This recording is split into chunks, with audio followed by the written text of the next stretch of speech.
നമസ്കാരം. മാസപ്പടി കേസ് ഉയർന്നു വന്നതിനു ശേഷം പിണറായി വിജയനെയും മകൾ വീണയെയും ന്യായീകരിക്കുന്ന തിരക്കിലായിരുന്നു എ.കെ. ബാലനും എം.വി. ഗോവിന്ദനും അടക്കമുള്ള മുതിർന്ന നേതാക്കൾ പോലും. യഥാർത്ഥത്തിൽ അന്നു തന്നെ അവർക്ക് പറയാമായിരുന്നു, ഇത് വീണയുമായി ബന്ധപ്പെട്ടുള്ള ഒരു കേസാണ്, അതിൽ പാർട്ടിക്കോ പാർട്ടി നേതാക്കൾക്കോ യാതൊരു ബന്ധവുമില്ല, അത് അവരുടെ വ്യക്തിപരമായിട്ടുള്ളൊരു കാര്യമാണ്, അതുകൊണ്ട് തന്നെ ആ കാര്യങ്ങളൊക്കെ അവർ നോക്കിക്കൊള്ളും എന്ന് പറഞ്ഞിരുന്നെങ്കിൽ പോലും ഇത്തരത്തിൽ കാര്യങ്ങൾ വഷളാകുമായിരുന്നില്ല. പക്ഷെ പിന്നീട് തിരുവനന്തപുരത്തെ വാടക വീട്ടിൽ റെയ്ഡിനെത്തിയ ഉദ്യോഗസ്ഥരെ ആക്രമിക്കുന്ന ഒരു സംഭവം പോലും ഉണ്ടായി. അത് എത്രത്തോളം ഗൗരവമുള്ളതാണെന്ന് നേതാക്കൾക്കോ അണികൾക്കോ അപ്പോൾ മനസ്സിലായിട്ടില്ലെങ്കിലും പിന്നീട് അവർക്ക് അതിൻ്റെ ഗൗരവം മനസ്സിലായി. 26 പേർ ഇപ്പോഴും ജയിലിലാണ്. കുറ്റപത്രം സമർപ്പിക്കാനുള്ള ഒരു തിടുക്കത്തിലാണ് പോലീസ്. ED ഈ കേസിൽ കക്ഷി ചേരാൻ ഒരുങ്ങുന്നുണ്ട്. അങ്ങനെയൊക്കെ വരുമ്പോൾ ഇത് CPM-നെ വലിയ രീതിയിൽ പ്രതിരോധത്തിലാക്കുമെന്നുള്ള കാര്യം ഉറപ്പാണ്. ഒന്നാമത് തോറ്റ് തൊപ്പിയിട്ട് നിൽക്കുന്നൊരവസ്ഥയിലാണ് CPM.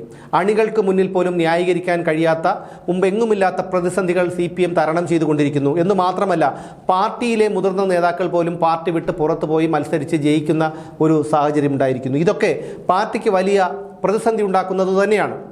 ഇതുവരെ എ.കെ. ബാലൻ ഉൾപ്പെടെയുള്ള നേതാക്കളൊക്കെ പിണറായി വിജയനെ ഈ വിഷയത്തിൽ ന്യായീകരിച്ചിരുന്നു. എന്നാൽ കഴിഞ്ഞ 2-3 ദിവസങ്ങൾക്കുള്ളിൽ ഈ CPM നേതാക്കളുടെ നിലപാടുകൾക്ക് മാറ്റം വന്നിരിക്കുന്നതായിട്ടാണ് നമുക്ക് മനസ്സിലാക്കാൻ കഴിഞ്ഞിട്ടുള്ളത്. എ.കെ. ബാലൻ പോലും പറഞ്ഞത് പിണറായി വിജയനെ തള്ളിപ്പറയുന്ന രീതിയിലുള്ള, പരോക്ഷമായി തള്ളിപ്പറയുന്ന രീതിയിലുള്ള ഒരു പ്രസ്താവനയാണ്. ഇന്ന് NN കൃഷ്ണദാസ് പറഞ്ഞതും അത്തരത്തിലാണ്. കാരണം അത് വീണയുമായി ബന്ധപ്പെട്ടുള്ള ഒരു കേസാണ്, അത് കൈകാര്യം ചെയ്യാനുള്ള പ്രാപ്തി അവർക്കുണ്ട് എന്നൊക്കെയാണ് ഇന്ന് NN കൃഷ്ണദാസ് പറഞ്ഞൊഴിഞ്ഞത്. കാരണം അവരുടെ മുഖഭാവങ്ങളിൽ നിന്ന് തന്നെ വ്യക്തമാണ്, അവർക്കൊന്നും ഇനി ഇതിൽ താല്പര്യമില്ല, പൊതുസമൂഹത്തിലും അണികൾക്ക് മുന്നിലും നാണം കെടാൻ താല്പര്യമില്ല എന്നുള്ളത് അവരുടെ മുഖഭാവം തെളിയിക്കുന്നതാണ്. എന്നാൽ ഇതുവരെ അതായിരുന്നില്ല സ്ഥിതി. വളരെ ഉറച്ച വിശ്വാസത്തോടു കൂടി, അമിതമായ ആത്മവിശ്വാസത്തോടു കൂടിയാണ് മാധ്യമങ്ങൾക്ക് മുന്നിൽ വന്ന് പിണറായി വിജയനെയും വീണയെയും ഒക്കെ NN കൃഷ്ണദാസും എ.കെ. ബാലനും ഉൾപ്പെടെയുള്ളവർ ന്യായീകരിച്ചിരുന്നത്.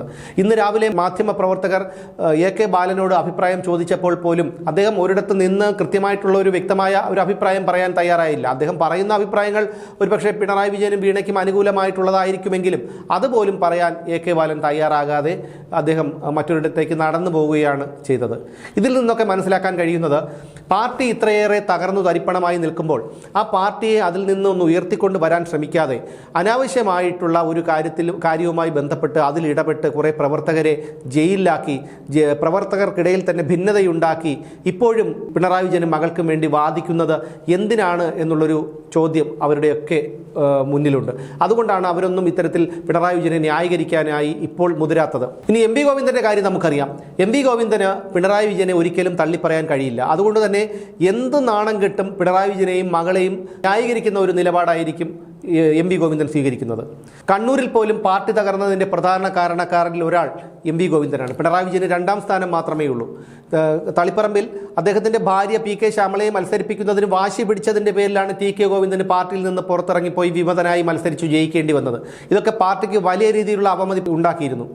പയ്യന്നൂരിലെ കാര്യം എടുത്താൽ പോലും അവിടെ T.I. മധുസൂദനെതിരെ പേരിനെങ്കിലും ഒരു നടപടി എടുത്തിട്ട് അദ്ദേഹത്തെ അവിടെ മാറ്റി നിർത്തിയിരുന്നെങ്കിൽ, ഒരുപക്ഷെ P.K. ശ്യാമളയെ പോലും അവിടെ മത്സരിപ്പിച്ചിരുന്നെങ്കിൽ V. കുഞ്ഞികൃഷ്ണൻ എന്നൊരു പാവം മനുഷ്യൻ അവിടെ മത്സരിക്കുമായിരുന്നില്ല. പാർട്ടിക്ക് ഇത്രയധികം അവമതിപ്പുണ്ടാകുമായിരുന്നില്ല. പാർട്ടി അണികൾ പാർട്ടി വിട്ട് പോകുമായിരുന്നില്ല. ഇതൊക്കെ ഗോവിന്ദനെ സംബന്ധിച്ചിടത്തോളം ഗോവിന്ദൻ ചെയ്ത കാര്യങ്ങളാണ്. ഗോവിന്ദനെ ഒറ്റയ്ക്കെങ്ങാനും കണ്ണൂരിൽ കിട്ടിയാൽ ആൾക്കാർ അടിക്കുന്ന ഒരവസ്ഥയിലാണ് കണ്ണൂരിലെ കാര്യങ്ങൾ. കാരണം ഇത്രയധികം വിഡ്ഢിത്തങ്ങൾ പറയുകയും ഇത്രയധികം ധാർഷ്ട്യം കാണിക്കുകയും കണ്ണടച്ചുകൊണ്ട് ഈ ഇത്തരം നാണം കെട്ട ന്യായീകരണങ്ങൾ പറഞ്ഞ് പാർട്ടിയെ നാണക്കേടിലേക്ക് തള്ളിയിടുകയും ചെയ്യുന്ന ഒരു പാർട്ടി നേതാവിനെ ഇനി അവർക്ക് വേണ്ട എന്ന് അവർ ഉറപ്പിച്ച് പറഞ്ഞിരിക്കുന്നു. പലപ്പോഴും കീഴ്ഘടകങ്ങളിൽ പോലും വ്യക്തമായിട്ടുള്ള ഒരു നിലപാടുകൾ പ്രവർത്തകർ ഉയർത്തിയതാണ്. പക്ഷേ ഇന്നലെ നടന്ന യോഗത്തിൽ പോലും പിണറായി വിജയനെയോ എം.വി. ഗോവിന്ദനെയോ കുറ്റപ്പെടുത്തുന്ന നിലപാടുകൾ ചർച്ച ചെയ്യുകയോ അതിനൊരു പരിഹാരം കാണുകയോ ചെയ്യാൻ നേതാക്കൾ ആരും ശ്രമിച്ചില്ല എന്നുള്ളത് വലിയ ശ്രദ്ധേയമാണ്. അത് അണികളെ നിരാശയിലാക്കിയിരിക്കുകയാണ്. അതുകൊണ്ട് തന്നെയാണ് സമൂഹ മാധ്യമങ്ങളിൽ പോലും ഇപ്പോൾ ഇവർക്കൊന്നും ന്യായീകരണവുമായി വരാത്തത്. എന്തായാലും ഇനി ED വീണയ്ക്ക് സമൻസ് അയച്ചതോടെ കാര്യങ്ങൾ കൂടുതൽ പ്രതിസന്ധിയിലേക്ക് പോവുകയാണ്. മുതിർന്ന നേതാക്കൾക്ക് പോലും ന്യായീകരിക്കാൻ കഴിയാത്ത ഒരവസ്ഥയിലാണ് കാര്യങ്ങളുടെ പോക്ക്. ഒന്നാമതേ പിണറായി വിജയനെ എല്ലാവർക്കും അടുത്തിരിക്കുന്ന ഒരവസ്ഥയിലാണ്. കനത്ത പരാജയം ഏറ്റുവാങ്ങേണ്ടി വന്നപ്പോൾ പിണറായി വിജയൻ മാറി നിൽക്കുമെന്നുള്ള ഒരു പ്രതീക്ഷയൊന്നും ആർക്കുമില്ലായിരുന്നു. പക്ഷേ പിണറായി വിജയനെ മാറ്റി നിർത്തും എന്നുള്ള ഒരു പ്രതീക്ഷ അണികൾക്കും നേതാക്കൾക്കുമൊക്കെ ഉണ്ടായിരുന്നു. പ്രതിപക്ഷ നേതൃസ്ഥാനത്തേക്ക് KN ബാലഗോപാൽ ഉൾപ്പെടെയുള്ള ചിലരൊക്കെ വരുമെന്ന് പറഞ്ഞു കേട്ടിരുന്നു. പക്ഷേ അതൊന്നും സംഭവിക്കാതെ പിണറായി വിജയൻ അവിടെ കടിച്ചു തൂങ്ങിക്കിടക്കുകയാണ്. ഇതൊക്കെ അണികൾ അണികൾക്കും നേതാക്കൾക്കും വലിയ രീതിയിലുള്ള ഒരു അസംതൃപ്തി ഉണ്ടാക്കിയിരിക്കുകയാണ്. എന്തായാലും NN കൃഷ്ണദാസും AK ബാലനും ഉൾപ്പെടെയുള്ള മുതിർന്ന നേതാക്കൾ പോലും വീണയെയും വിജയനെയും ഗോവിന്ദനെയും ഒക്കെ തള്ളിപ്പറയുന്ന നിലയിലേക്ക് കാര്യങ്ങൾ എത്തിയിരിക്കുന്നു. ഇതിൽ നിന്ന് മനസ്സിലാക്കാൻ കഴിയുന്നത് അവർക്ക് ഇനി ഈ വീണയുമായി ബന്ധപ്പെട്ടുള്ള വിഷയത്തിൽ ന്യായീകരണത്തിനോ അല്ലെങ്കിൽ മറ്റ് പിന്തുണയ്ക്കോ ഒന്നും താല്പര്യമില്ല എന്നുള്ളതാണ്. അങ്ങനെ വരുമ്പോൾ ആ സാഹചര്യത്തിൽ വിജയനും വീണയും ഗോവിന്ദനും ഒക്കെ എന്തു ചെയ്യും എന്ന് ഉറ്റുനോക്കുകയാണ് രാഷ്ട്രീയ കേരളം.